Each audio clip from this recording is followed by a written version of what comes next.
Working as a cemetery superintendent for nearly 8 years changes your perspective on life and death. Most people assume it is a quiet job consisting of nothing more than mowing grass and preparing burial sites. But in reality, it involves meeting grieving families, helping arrange funeral services, and making sure everything runs without problems. After a while, you become used to sadness. But what you never get used to are the moments you can never truly explain. One afternoon in late spring, I met a man named Miguel who looked to be in his early 40s, soft-spoken and completely exhausted because his father had just been placed into hospice care.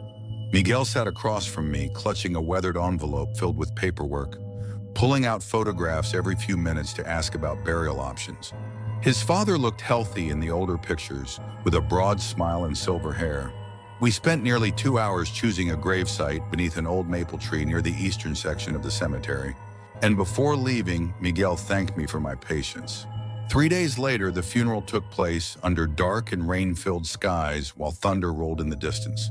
As the procession prepared to leave, Miguel gave me a tired wave, and I headed back toward the administration office as the clock ticked past 5:30 in the evening. Rain was falling steadily, turning the evening completely dark.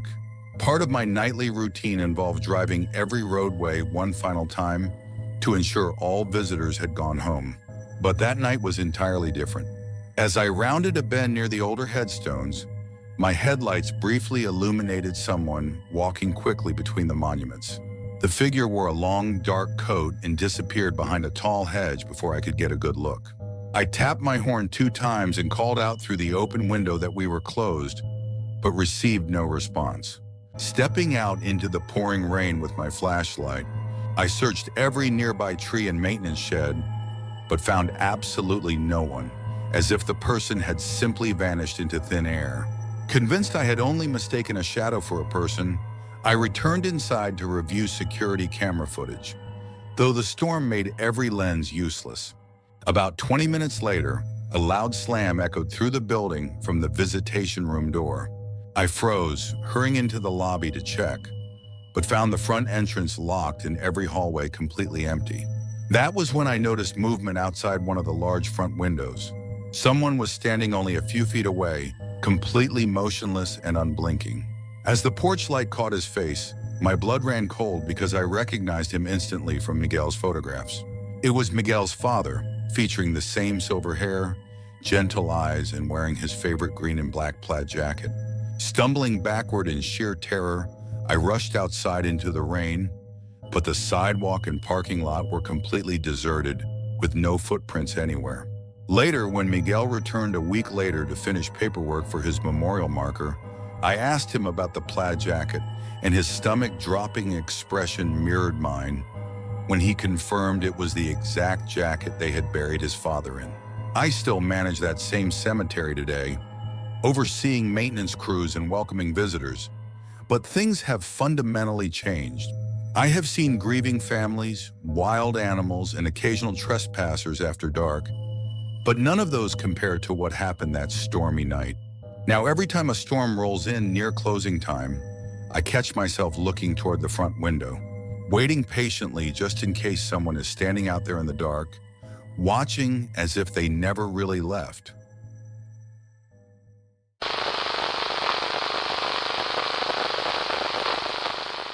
I grew up in a small mill town where almost everything looked forgotten. Brick storefronts sat empty, streetlights flickered more often than they worked, and some of the neighborhoods hadn't changed in decades.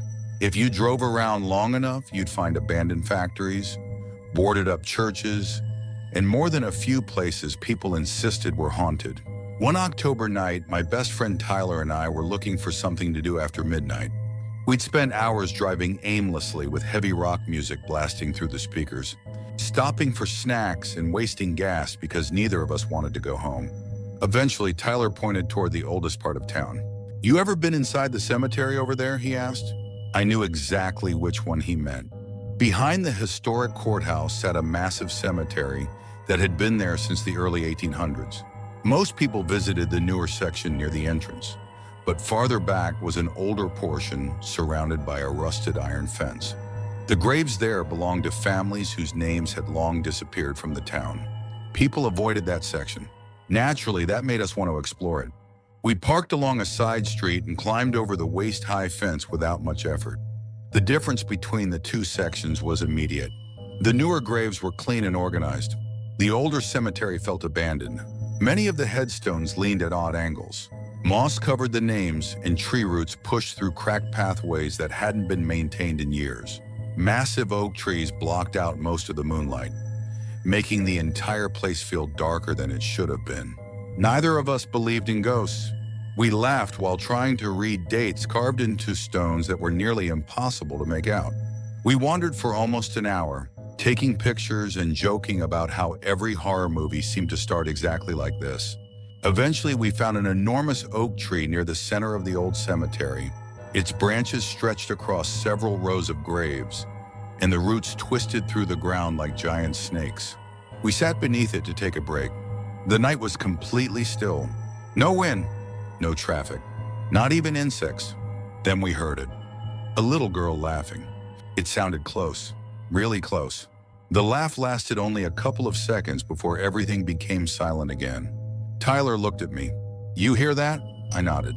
At first, we assumed someone had left one of those electronic toys on a child's grave. Some toys play sounds when they're bumped or when the batteries start dying. That explanation made enough sense. Until the laugh came again. This time it sounded farther away, almost like whoever had made it was moving through the cemetery. Tyler stood up and swept his flashlight across the graves. "Nothing. No one's out here," he muttered. I tried to laugh it off, but something felt wrong. The silence afterward was almost heavier than before. That's when I noticed the feeling. You know that sensation when someone is watching you? Not just looking in your direction, actually staring. I couldn't shake it. I kept turning around, expecting to find another person standing nearby. Every time, there was nothing. Tyler suddenly froze. "What?" I asked. He didn't answer. He kept shining his flashlight toward a patch of woods bordering the cemetery. "What do you see?" "I thought," he whispered. "I thought someone stepped behind that tree." I looked where he was pointing. The flashlight reflected off dozens of thin tree trunks. Nothing moved. We both stood there quietly. Then the little girl laughed again. Only this time, it came from inside the woods. Almost immediately after the laughter stopped, we heard footsteps. Not running, walking. Crunch, crunch, crunch. Leaves compressed under someone's feet. Slow, steady, coming toward us. We couldn't see anyone. The flashlight beams reached only a short distance into the trees before disappearing into darkness. The footsteps kept getting closer. Crunch, crunch, crunch. Tyler grabbed my arm. "We're leaving." Neither of us argued. The moment we started walking away, the footsteps matched our pace. When we walked faster, they did too. Then the laughing returned. Only now it sounded much closer. Close enough that I instinctively looked over my shoulder. No one. The laughter stopped. The footsteps didn't. They kept following us between the graves. Without saying another word, we both broke into a run. Our flashlights bounced wildly as we sprinted downhill toward the fence we'd climbed earlier. The footsteps behind us became faster. Whatever or whoever was making them sounded like it was running now. I never looked back. I was too afraid of what I might see. The laughter echoed again, except it no longer sounded like a child. It sounded older, like someone trying to imitate one. We scrambled over the fence so fast I tore my jeans on one of the rusted spikes. Tyler reached the truck a second before I did. He fumbled the keys twice before finally unlocking the doors. The instant we climbed inside, everything went quiet. No footsteps, no laughter, nothing. Neither of us spoke as we sped away. About 5 minutes later, we stopped at the only 24-hour gas station in town. We were both breathing hard, trying to convince ourselves we'd let our imaginations get the better of us. Tyler walked around the truck and suddenly stopped. "Dude!" I stepped out. The rear passenger door was hanging open. Neither of us had opened it all night. Tyler slammed it shut without saying a word. As I reached for the handle, I noticed something on the seat inside. A tiny, muddy footprint. Bowery, no larger than a toddler's foot. We stared at it for several seconds. Neither of us said what we were both thinking. I checked the rest of the truck. There was nobody hiding inside. No toys. No prank. Nothing that explained the footprint. The next morning, I convinced myself there had to be a logical explanation. Maybe one of us had accidentally left the door unlatched. Maybe the footprint had been there for weeks. Maybe we'd scared ourselves into imagining the laughter. A few days later, Tyler called me. Without saying hello, he asked one question. "Did you ever post those pictures from the cemetery?" I told him I hadn't. "I finally looked through mine," he said quietly. "Delete yours." "Why?" "There was somebody standing behind us." I laughed nervously. "You're messing with me." "I'm not." He sent me one of the photos.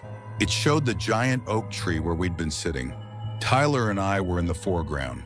Behind us, between two crooked headstones, stood the faint outline of a little girl. She wasn't blurry. She wasn't transparent. She looked completely real, except for one thing. She had no face. Tyler deleted every picture before I could ask him to send the rest. I never went back to that cemetery. Neither did he.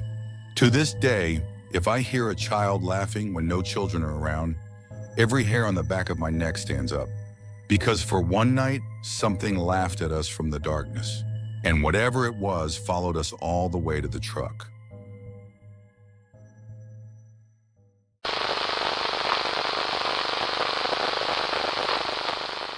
When I was 20, one of my closest friends, Ethan, had a habit of turning bad ideas into unforgettable nights. One Friday evening in late September, he showed up at my apartment with a grin that usually meant trouble. "I found a place you've got to see," he said. When I asked what kind of place, he told me it was an old family cemetery outside of town.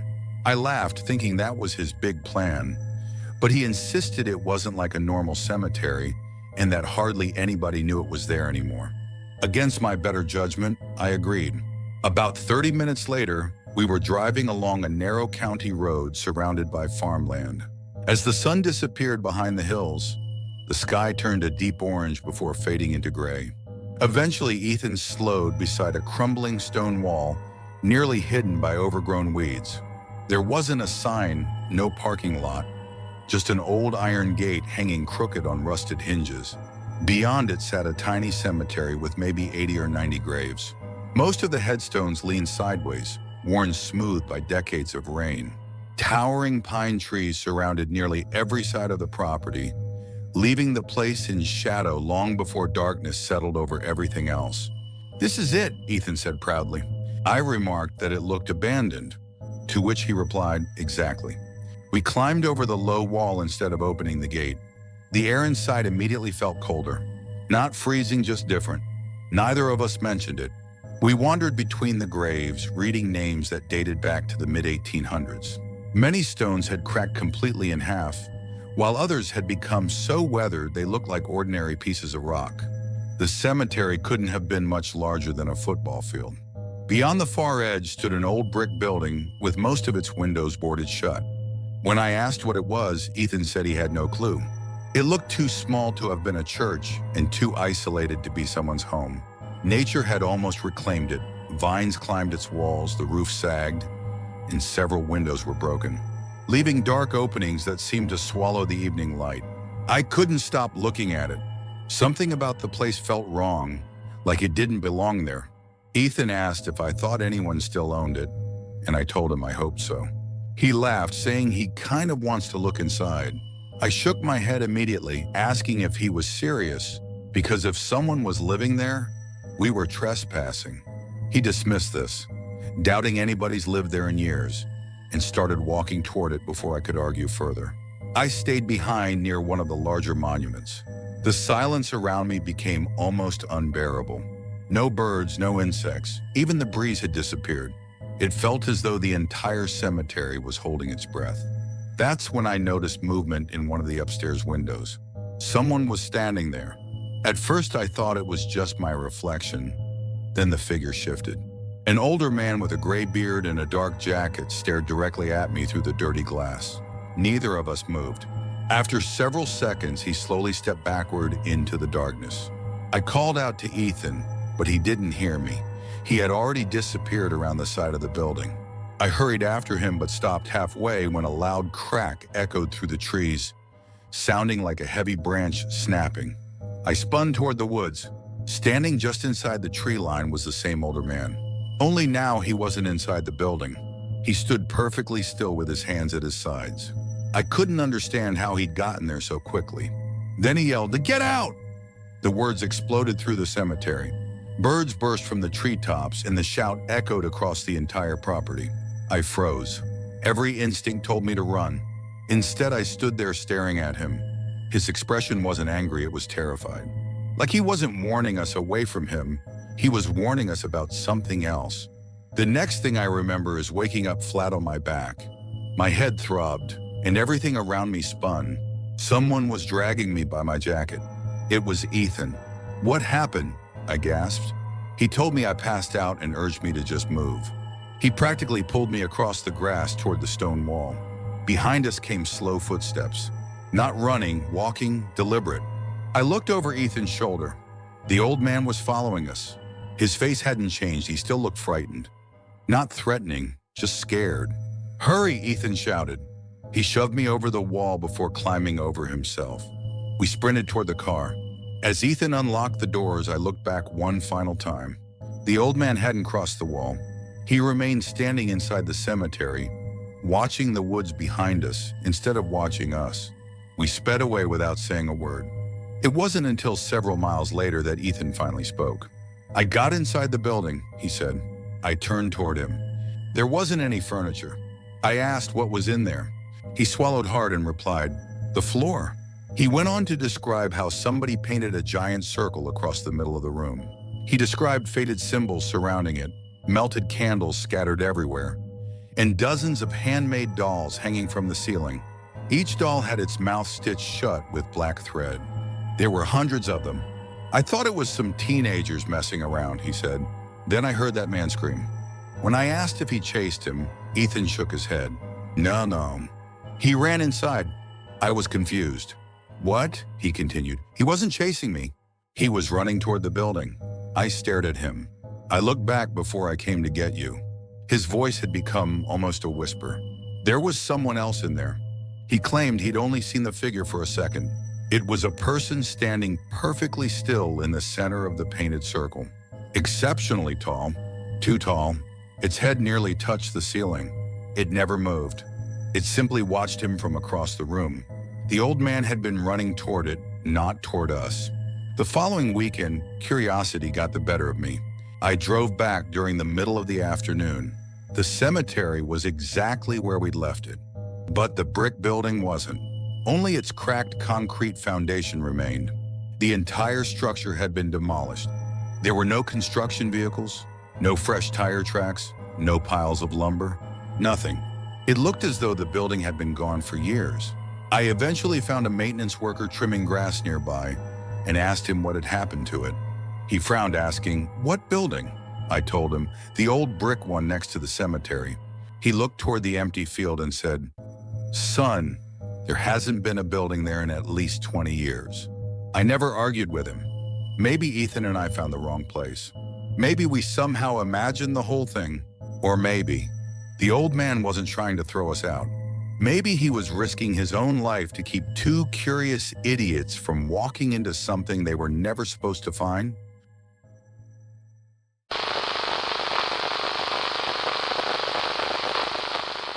Losing my grandfather was the hardest goodbye I have ever had to say.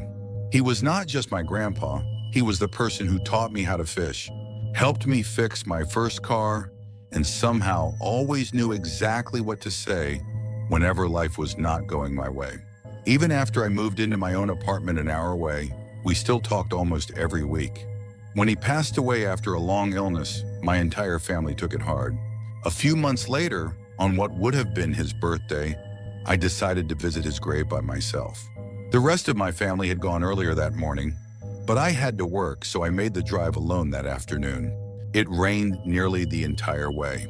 The kind of cold, steady rain that never lets up. By the time I reached the cemetery, the sky had turned a dull gray, making everything feel quieter than usual. The grounds were enormous, with rolling hills stretching in every direction, broken only by rows of polished headstones and clusters of old maple trees.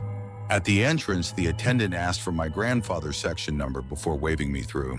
I had only visited once before, and someone else had been driving, so it took me several minutes to find the right place.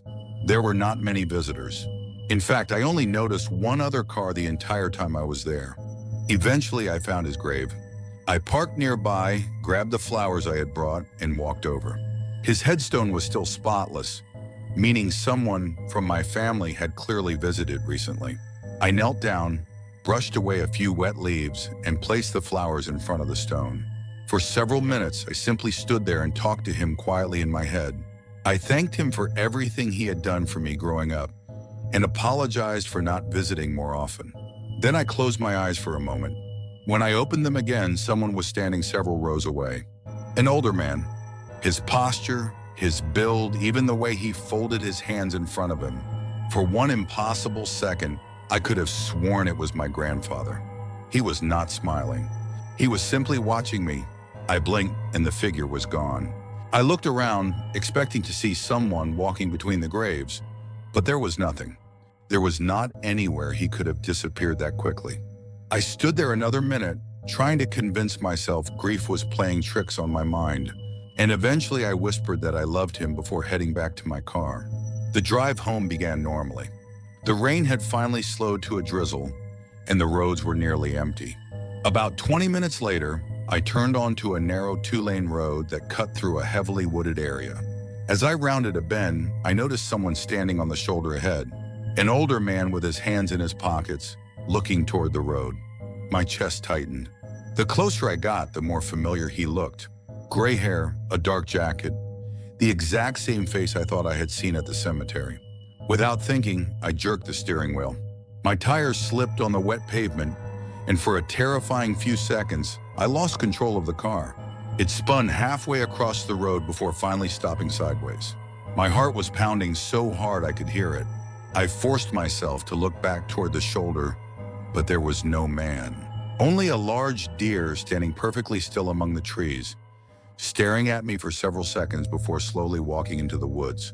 I sat there for nearly 5 minutes before I could calm down enough to drive again. The rest of the trip home felt wrong. Not frightening exactly, just unsettling, like I was not alone. That night I went to bed earlier than usual, hoping sleep would clear my head. Around 2 a.m., my phone rang with an unknown number.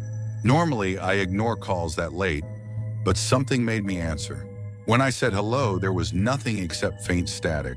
I waited, and just as I was about to hang up, I heard what sounded like someone breathing, slow and steady. Then through the interference, a voice. It lasted less than a second, too distorted to understand clearly, but it sounded unbelievably familiar. My grandfather had a habit of ending every phone call the same way, telling me to take care of yourself. For just a moment, I thought I heard those exact words. Then the line went dead. I immediately called the number back, but it would not go through, disconnecting every time.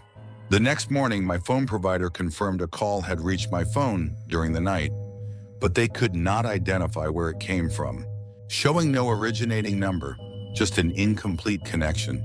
I tried to move on, and eventually life returned to normal, or at least it seemed to.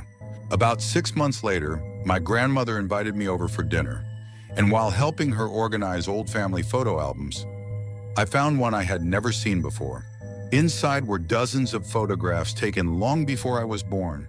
One picture caught my attention immediately because it showed my grandfather standing beside another man, and they looked almost identical with the same height, same eyes, and same smile.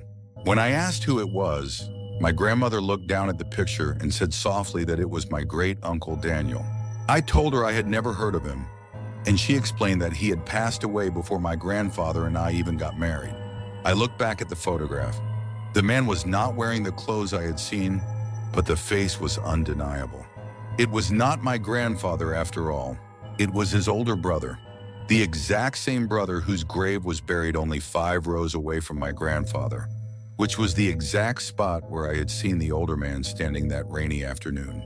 I never told my grandmother what happened that day because she would have thought grief had gotten the better of me, and maybe she would have been right. But every year on my grandfather's birthday, I still bring flowers. And before I leave, I always place one flower on his brother's grave too. Because whether I imagined him or not, it feels wrong not to.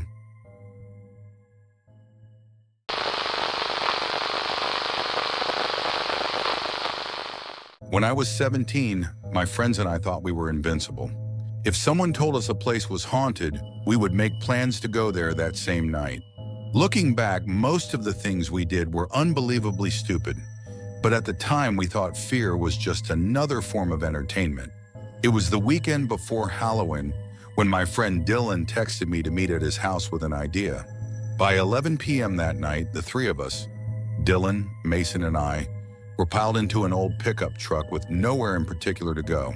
After driving around for nearly an hour, Dylan pointed toward a narrow road on the edge of town, asking if we knew the old abandoned cemetery behind the burned-down church.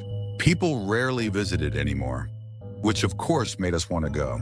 We parked several hundred feet away to keep the truck hidden.